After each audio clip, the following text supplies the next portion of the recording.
Baby Supu, Waswahili wanasema ndege mjanja hunasa kwenye tundu bovu. Hatimaye leo umenasa kwenye mtego wangu, tena kirahisi kabisa. Dawa yangu ya usingizi leo imeweza kukulevya mpaka nimekufikisha hapa. Sasa sijaja na maneno mengi, nimeshachoka kupishana na wewe pale ndani. Halafu wewe ni mtoto mdogo sana, kwa nini unanichukulia muda wangu? Na ile siku nakumbuka ulikuwa unanitambishia kwamba unalindwa na Mungu. Wewe si unalindwa na Mungu? Sasa nataka nimuone huyo Mungu wako ambaye waga anakulinda siku zote. Nataka nijue kwa siku ya leo huyo Mungu wako, je, anaweza kukutetea? Nataka nikuporomoshee kule, na sio tu kukuporomoshea. Hiyo dawa ya usingizi mpaka ikaishiwe nguvu. Yale maji yanatosha wewe kukuangamiza. Na sitokuacha hivi hivi. Maana sina muda wa kupotezea hapa, si kwanza kukukaba, si nikuue. Sitaki kutumia mikono yangu. Na kuporomoshea kule, natafuta na kabonge moja la kamjiwe. Linakuja linatua hapo kichwani kwako. Na kikishapanda sasa, maisha yako yanakuwa yameishia hapo. Yaani Baby Supu Marega, upumzike kwa amani.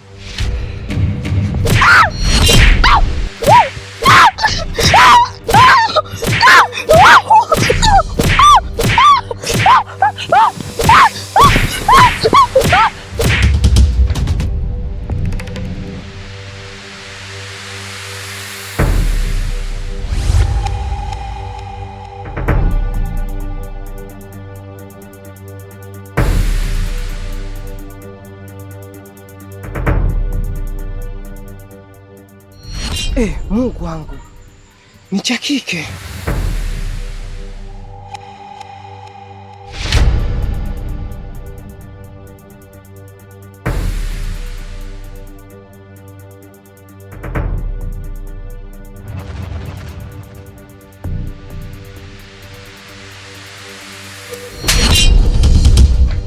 Mshenzi mkubwa wewe. Hivi unatuona sisi kama vile wapumbafu? Nataka utuambie, mtoto kaka yangu umemficha wapi, mshenzi mkubwa wewe? Mimi sijui chochote kingine zaidi ya nilivyokusimulia. Yaani nilichokuambia ndio hivyo hivyo, sijui kingine chochote. Hivi unatuona sisi kama vile washenzi eh? Unatuona kama sisi hatuna akili eti? Wewe unajua aliko. Hawezi akapotea na wakati mlikuwa mko wawili. Hivi unatuona sisi ni wajinga? Nataka uniambie haraka. Usituone sisi ni wapumbafu. Ukiniambia hivyo unakuwa unanionea, kwa sababu hata mimi mwenyewe nilipigwa kisu cha shingoni na nikadondoka chini, alafu wale vijana wasiojulikana wakaondoka naye kusikojulikana. Hivi unaniona mimi kama vile mpumbafu eh? Haiwezekani, mmeondoka mkiwa wawili. Alafu urudi peke yako, mtoto kaka yangu apotee. Nataka useme kweli. La sivyo nitakutoboa hayo macho yako. Na hesabu 1, 2,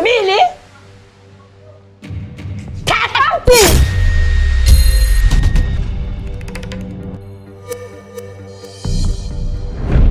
Anti, lakini unamuonea.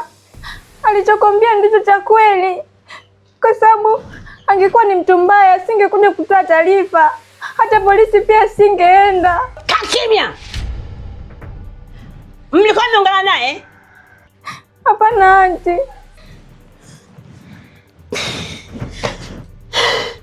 Nasema wewe ninakupa siku 3. Mtoto wa kaka yangu ninamhitaji awe hapa. La sivyo nitakacho kufanyia wewe. Toka hapa. Toka. Jeni.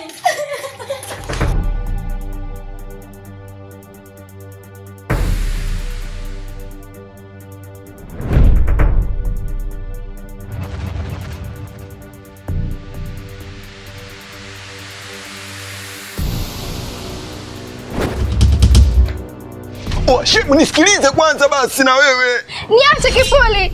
Haya yote umeyataka wewe mwenyewe. Kila siku nimekuwa nikikwambia twende tukafuatilia kesi ya Kichinjele imefikia wapi. Hautaki, unakuwa mbishi. Twende polisi, unakuwa mbishi. Haya nilijua tu utatokea. kwa sababu sio kila mtu ana moyo kama wa kwangu. Mimi nina nia kweli ya kufuatilia kesi ya Kichinjile, lakini unakuwa mbishi. Ona sasa, anti kanipa siku 3 tu mimi nifuatilie Kichinjile yuko wapi. Sasa mimi namtoa wapi? Na kama unavyojua mimi ni mgeni, wale vijana waliomkamata mimi siwajui, nitampatia wapi Kichinjile?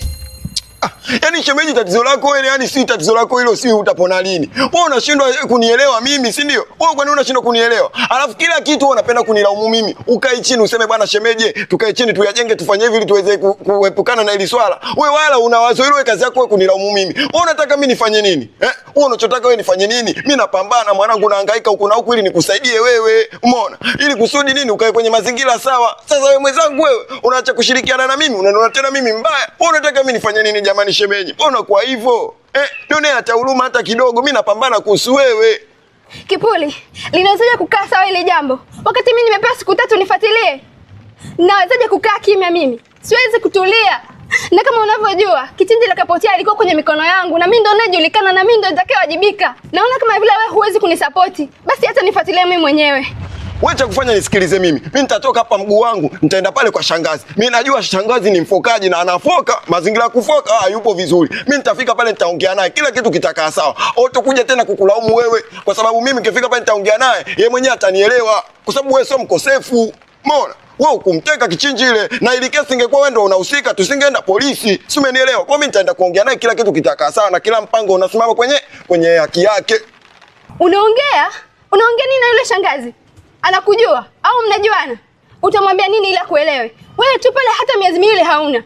Unaongea nini Kipuli? Mbona utumia akili wewe? Unajua kweli unachoongea ni kitu sahihi sana. Yule mimi anijui, umeona? Alafu nikae baba atankanda hata makofi. Sema sikia sasa. Mimi hapa nitaenda wapi maskani pale? Nitaenda zangu, nitaenda kubadilisha nguo, nitakuja wapi maskani kwako ili kusudi twende zetu mtaa kwa mtaa tukamtafute mwana Kichinjile ili apatikane. Unajua? Mimi mwenyewe naishi pale tu kimazabe. Umeona? Mwanangu ekewepo ndo mshikani wangu kwamba nimeushikilia, nimeuegemea. Sasa kama hayupo mimi nitapata nini? Nitapata matatizo. Pale nisije kuonekana na mimi mwizi. Si unajua tena watu wenyewe hawaaminiki sasa hivi Bongolenti. Anyway, uje usije, mimi sijali. Hili jambo linanihusu mimi, ndio maana nalifuatilia kwa nguvu. Naenda nyumbani sasa hivi, naenda kubadilisha nguo. Nitaenda mtaani, nitakapomtafutia mimi sijui, lakini nitatafuta kwa nguvu zozote. Kipuli, mimi naenda. Tutaenda wote, sio wewe peke yako. Mbona unapenda kujiweka peke yako? Mimi mwenyewe nakusaidia. Yaani kuhusu hilo limeisha. Mimi mwenyewe nakusaidia, nipo vizuri. Au unanichukuliaje? Mimi bandidu mwanangu, afu mimi mwamba. Bahati nzuri Kichinjile alinileta mtani kwenu. Wewe ulikuwa upo. Kwa pale mimi napajua vizuri, yani napamanya. Wenyewe Waluguru wanasema ala no ajua kwa unyama tu, mimi nakuja pale natia gwala. Tunaenda zetu kumtafuta Kichinjile. Usiwaze. Wewe. Maisha kweli yule shangazi anaongea. Yaani anaongea kama kaekoa memory vile, kamchamba mdada watu alivyokuwa mfupi kazidi kutindia kama yai, maskini. Cheki. Mungu tu amlinde, kila kitu kitakaa sawa. Mimi nielekeza kwa maskani.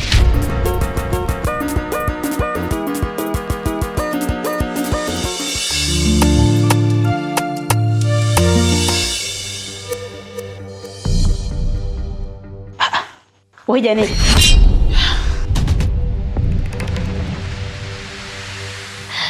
Sofia, vipi lakini mbona tunaitana hivyo kwa kushtuana? Tunashtuana? Tunashtuana vipi na wakati umekuja hapa una mialama kila kona? Umeiba sehemu mama? Si bora hata ningekuwa nimeiba huko sehemu yenyewe. Ngoja nikupe short story ilivyokuwa. Leo nilikuwa nimepata upenuni wa kumkamata Bibi Supu. Na hakuna mtu yeyote aliyekuwa ameniona pale nyumbani. Kwa nikawa nimetumia ile dawa tuliyopatiwa na wale majamaa siku ile ya usingizi. Na akawa amelala kabisa fofofu. Nikamchukua, nikamweka kwenye gari, nikaondoka naye moja kwa moja porini. Tena ni mbali sana ambako tumeenda kwa sababu nimetumia gari. Lakini kilichonikuta huko sasa ndo kama hivi unavyoniona.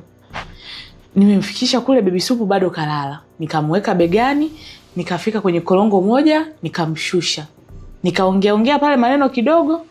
Nikasema hapa namporomoshia kwenye hili korongo lilikuwa na maji kidogo.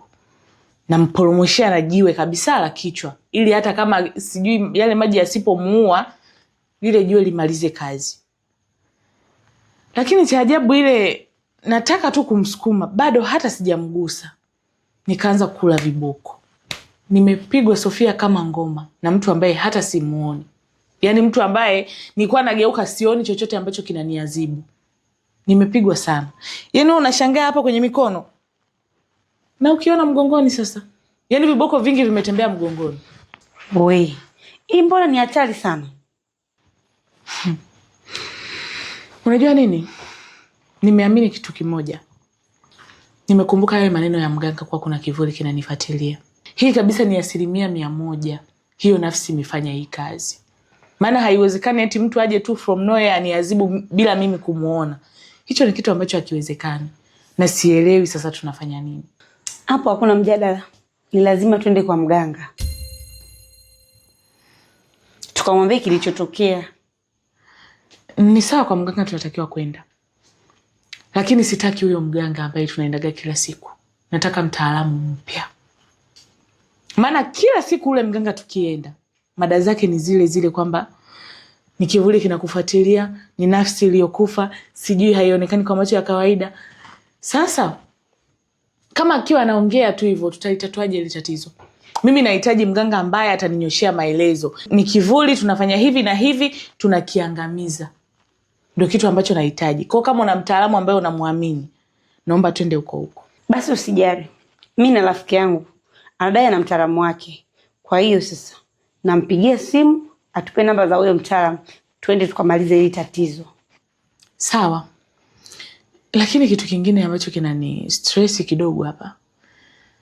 Unajua nilivyorudi pale nyumbani Beni akaniuliza bibi Supu yuko wapi? Nikamwambia mimi sijui. Na kitu ambacho hapa kinanichanganya na kunistress. Endapo bibi Supu asiporudi usiku wa leo itakuwaje? Acha kuwaza kuhusu bibi Supu. Ulivyomchukua na kumpeleka polini, kama ungemuulia kule, angekuuliza ungejibu nini? Nenda akajibu kile ambacho ungemjibu muda ule, nenda kamjibu sasa hivi. Janeti, huko ulikomwacha si mbali sana. Basi hata usijali, kivuli kimekurahisishia kazi. Kwa hiyo huko aliko labda ameshashambuliwa na wanyama wakali, atafia huko. Kwa hiyo hata hapo usiwe na stress. Basi sawa. Wacha mimi niende nyumbani. Maana bibi Supu mwenyewe hayupo kwa. Sije nikakosekana pale nyumbani muda mrefu, mambo yakawa mengi. Basi poa. Mimi mwenyewe hata hivyo nilikuwa napika. Kwa hata sio kesi. Hata hivyo kazi yangu itakuwa imekamilika kiurahisi.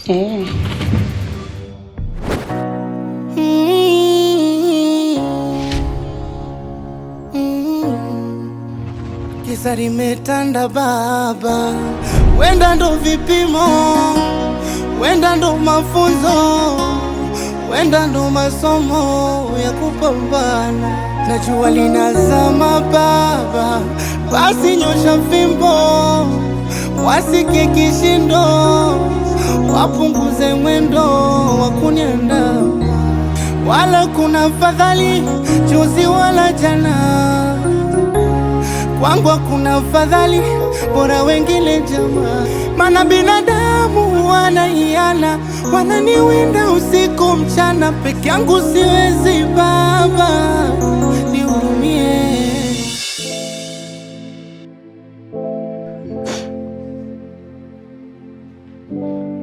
Farida, mbona umefika hapa unalia unamwaga machozi kama hivyo? Na matatizo gani?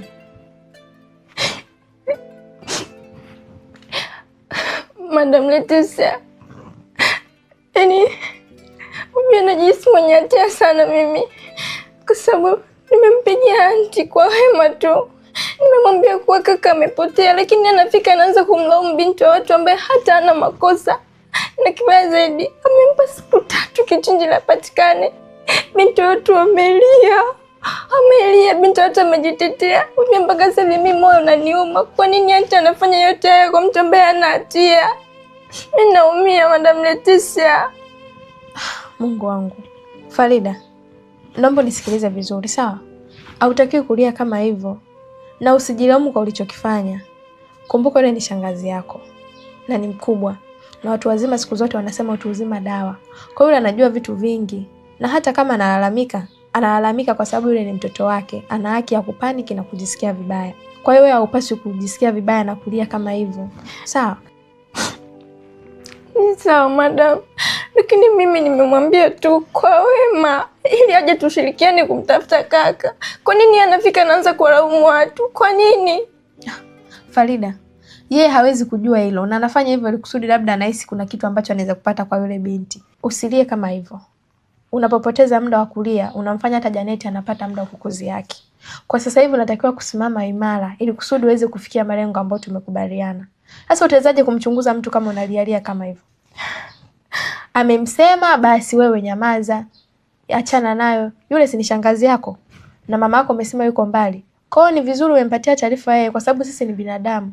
Lolote lile linaweza likatokea. Wewe unahisi likitokea kama ana taarifa nafikiri itakuwaje? Lazima wakubwa wajue hili tatizo ambalo linaendelea kwa sasa. Lakini madam, kumbuka yule binti anapambana sana kumpata Kichinje. Angekuwa ni mtu mwingine, Kichinje alivyopigwa angepotea tu, kwa hata tusingejua kabisa Kichinje yuko wapi. Lakini binti watu walikuja akatoa taarifa na mpaka sasa hivi anapambana kabisa kuhakikisha Kichinje anapatikana. Kwa nini wanamfanyia yote haya madam? Mimi naumia. Hakupaswa kulaumiwa. Farida, mimi nakuelewa. Lakini nikwambie tu kitu kimoja. Kila kitu ambacho kinatokea kwenye maisha ya mwanadamu kimepangwa na Mwenyezi Mungu. Kumbuka Mungu sisi alitujua hata kabla hatujazaliwa. Hivyo anajua maisha yetu, anajua kila kitu. Hupaswi kulaumu na kuna vitu vingine lazima vitokee ili kusudi tu maandiko yake yatimie. Kuna wakati wa kufurahia inabidi umshukuru Mungu. Na wakati wa kulia pia inabidi umshukuru Mungu. Sema tu sisi kuna vitu vingine vikitokea tunaanza kukufuru na kumlaumu Mwenyezi Mungu. Hatupaswi kufanya hivyo. Unatakiwa kumshukuru Mungu kwa kila kitu. Nyakati ya furaha mshukuru Mungu. Na wakati wa huzuni pia mshukuru Mungu kwa sababu Mungu ndo anafanya kila kitu. Mimi tu naomba nikutie moyo. Kila kitu kitakuwa sawa. Unatakiwa ufocus tu kumchunguza Janeti na kuomba sana. Sawa. Okay, usilie basi. Usilie Farida. Kila ambacho kinatokea kwenye maisha yetu kimepangwa na Mwenyezi Mungu. Kwa hiyo unatakiwa muachie Mungu, kila kitu kitakuwa sawa. Na naamini kaka yako atarudi akiwa salama kabisa. Sawa. Okay, usilie basi. Usilie, sawa?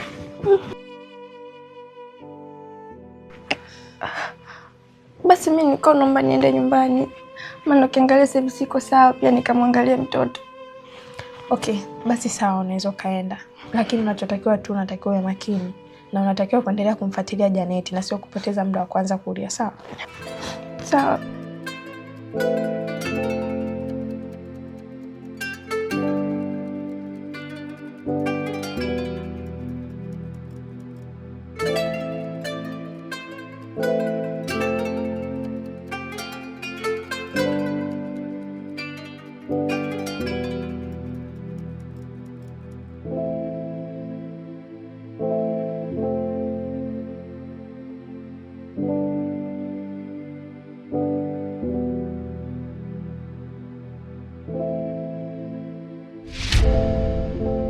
Farida, imekuwa kama bahati tumekutana. Baby Supu yuko wapi?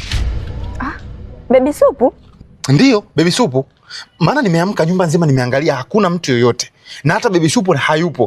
Kwa hiyo nikahisi umeondoka naye wewe. Kwa sababu Janeti tangu jana aliniaga kuwa leo asubuhi atatoka. Kwa hiyo niambie Baby Supu yuko wapi?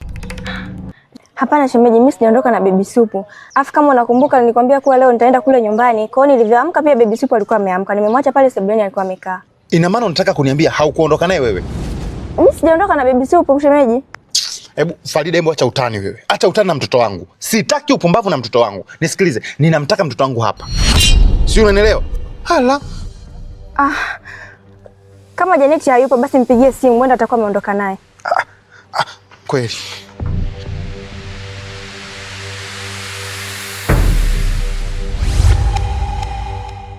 Namba unayoipigia haipatikani kwa sasa. Tafadhali jaribu tena baadaye. Simu yake haipatikani. Nisikilize vizuri. Mimi sitaki utani. Namtaka mtoto wangu hapa. Haya mambo gani mnaniletea? Basi sawa shemeji, mimi nitaenda kumwangalia kule kwa marafiki zake. Nitaenda kwa Kinawini pamoja na Emerida, nitaenda kumwangalia. Huko nilishasema sitaki awe anaenda asubuhi mimi. Alafu wewe si nishakataza msongo anatoka asubuhi hapa wewe. Huko kwenye majumba watu nishakataza asiende asubuhi. Nimesema amalizane na masuala ya nyumbani. Mchana ukifika ndo anaenda. Sasa hivi saa 6 ameshatoka. Hii inakuaje hii? Hebu mfuate bana. Sawa shemeji.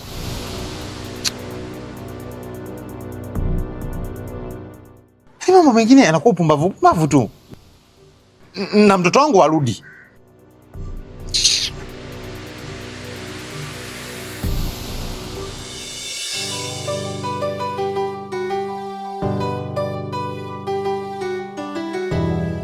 Farida, mbona toka tumefika hapa huongei chochote? Na tushakaa muda mrefu sana. Na wala sielewi maana ukimya wako. Niambie una changamoto gani bwana? Kanoni, mimi mwenzako na matatizo. Matatizo gani? Unakumbuka mara mwisho tulivyokutana nikakwambia sijisikii vizuri? Yeah, nakumbuka. Basi kumbe kuna kitu nilikuwa naonyeshwa, yaani kuna kitu hakikuwa sawa. Kitu ulikuwa unaonyeshwa? Ni kitu gani hicho? Kanoni, kakangu mimi ametekwa. Ametekwa? Faida na utani sana wewe unajua. Mtu mzima anatekwaje sasa? Au katekwa kama hivyo tekwa Loma? Hivi Kanoni, una akili kweli wewe? Nimefika hapa nakwambia kakangu mimi ametekwa, afu unachukulia tu masiala, unateka tu meno yote yanatoka nje. Na maana hujali chochote kuhusu mimi, si ndio? Farida, I'm sorry. Sikujua kama jambo liko serious kiasi hichi. Basi niambie, kapatwa na nini bwana? Kanoni, nisikilize. Ulichokifanya hapa mimi sijakipenda kabisa, kwa sababu mimi nipo serious kabisa hapa. Mimi kakangu ametekwa, afu unacheka tu kweli? Sawa, nimekuelewa. Lakini niambie ametoka-tekwaje? Na ametekwa lini yani? Basi sawa. Kakangu mimi ametekwa na ana siku ya 3 hayupo nyumbani, na hata hatujui ametekwa amepelekwa wapi au anafanywa nini huko, hatujui chochote. Basi sawa, nimetoa wasiwasi. Kila kitu kitakuwa sawa. Lakini ametoka kwa kosa gani? Mimi kuhusu hilo sijui chochote Kanoni, sio ameniteka kwa kosa gani mimi sijui. Lakini kuna mtu mmoja anamuhisi amemteka kakaangu. Ni mtu gani? Janeti. Farida, kwa nini unamuhisi Janeti? Kuhusu hilo achana nalo. Lakini pia nimekuja hapa ili nikuombe kitu kimoja kama utojali. Sawa, ni kitu gani hicho? Nilikuwa naomba kujaribu kuzungumza na Janeti. Mbona hiyo haijakaa sawa sana? Unafahamu fika kwamba nimetoka kumpiga Janeti siku chache zilizopita. Sasa inawezekanaje mimi nikakaa meza moja na kuzungumza na Janeti tena? Nilisahau kama ulikuja kuniambia kwa umempiga Janeti. Lakini pia kama ulimpiga Janeti kweli, kuwa makini sana, kwa sababu najua kosa hilo hilo ndo kakangu alilolifanya mpaka ametekwa. Kwa hiyo naomba wewe makini sana. Sawa, nimekuelewa. Nitakuwa makini Farida.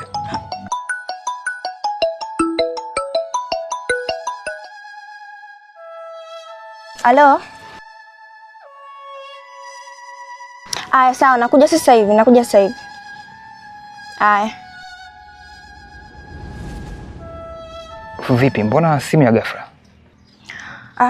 Nahitajika kule nyumbani, kwa hiyo acha niende.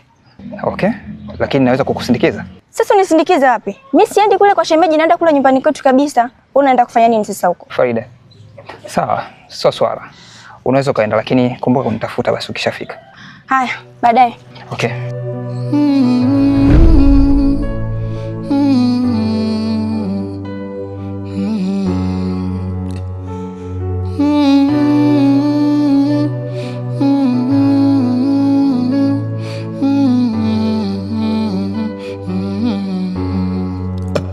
Eti mapenzi mbona unanikalia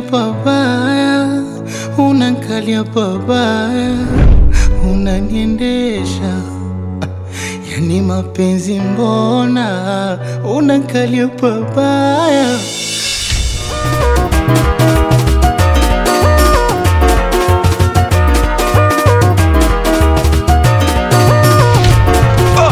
Shemeji, vipi tena? Mbona unaondoka na kati nimekwambia unisubiri hapa? Kama nilivyokuambia Kipuli, wewe uje usije, mimi lazima niondoke nikamtafute popote pasipojulikana. Nitamtafuta kwa sababu hilo jambo linanihusu mimi. Unajua shemeji, wewe unakosea kwa upande wa pili ujue. Wewe unakosea kinoma kwa sababu pale nimekwambia bwana kanisubiri wapi maskani, mimi naenda kubadilisha nguo na tia mguu ili twende wapi? Kumtafuta kichinji ile. Wewe mwanangu hata uelewi wala hadi unakurupuka tu. Wewe kwa unapenda kukurupuka. Haya, wewe unavokurupuka je? Unaanzia wapi hapo kumpata kichinji ile? Sasa Kipuli, kama unania kunisaidia, si unatakiwa ujue tunaanzia wapi? Kama unavyojua mwenyewe huku ni mgeni. Nilikuwa naenda tu kutafuta popote pasipojulikana. Ningeanzia popote pale. Naomba unisaidie basi kama unania kunisaidia kweli. Umeona sasa unapofeli hapo. Hapo ndio unapofeli.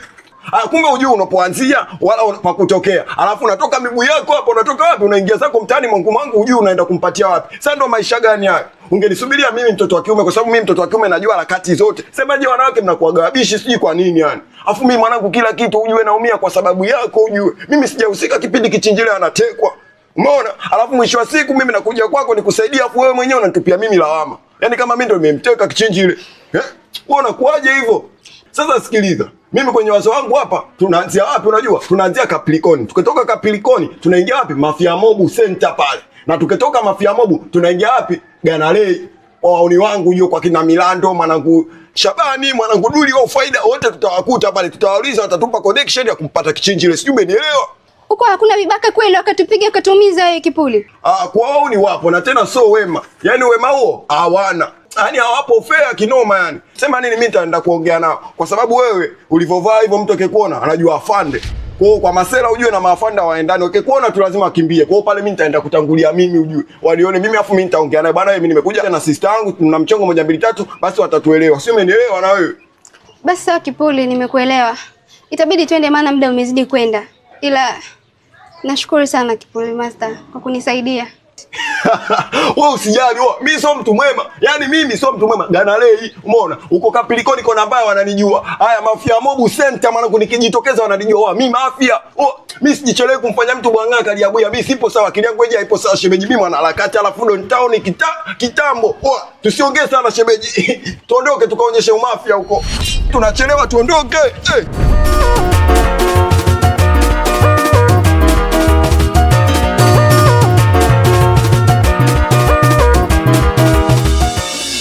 Wako Baba, dunia inafuza, dunia inanyosha.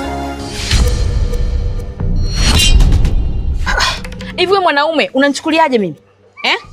Unaniona mimi mjinga mpumbavu sina akili, si ndio? Kwa hiyo umeamua kutoka na kitoto chako huko nje unaniletea ndani tuishi naye, si ndio? Mke wangu, mbona leo tumelizungumza mbele yake na tumeelewana vizuri tu? Na tumeelewana kule mtoto nimemuokota. Eti nimemuokota. Hivi wewe ulisikia wapi dunia sasa hivi watoto wanaokotwa? Yaani wenzio wanaenda leba, unakuja kuniambia mtoto umemuokota. Sasa nisikilize. Nakwambiaje? Huyo mtoto wako humu ndani simtaki. Humtaki? Humtaki kivipi? Nimeshakwambia yule mtoto nimemuokota. Atakaa hapa mpaka wazazi wake atakapopatikana. Sasa basi. Kwa kuwa nimekwambia hautaki kunisikiliza. Kama huyo mtoto ataendelea kuishi humu ndani, wewe na yeye, hii nyumba mtaiona chungu. Kivipi sasa? Mshenzi mkubwa wewe. We Brenda. Brenda. Kisa limetanda baba, wenda ndo vipimo, wenda ndo mafunzo, wenda ndo masomo ya kupambana. Najua linazama baba, basi nyosha fimbo, wasikie kishindo, wapunguze mwendo wakunienda. Wala kuna fadhali juzi wala jana,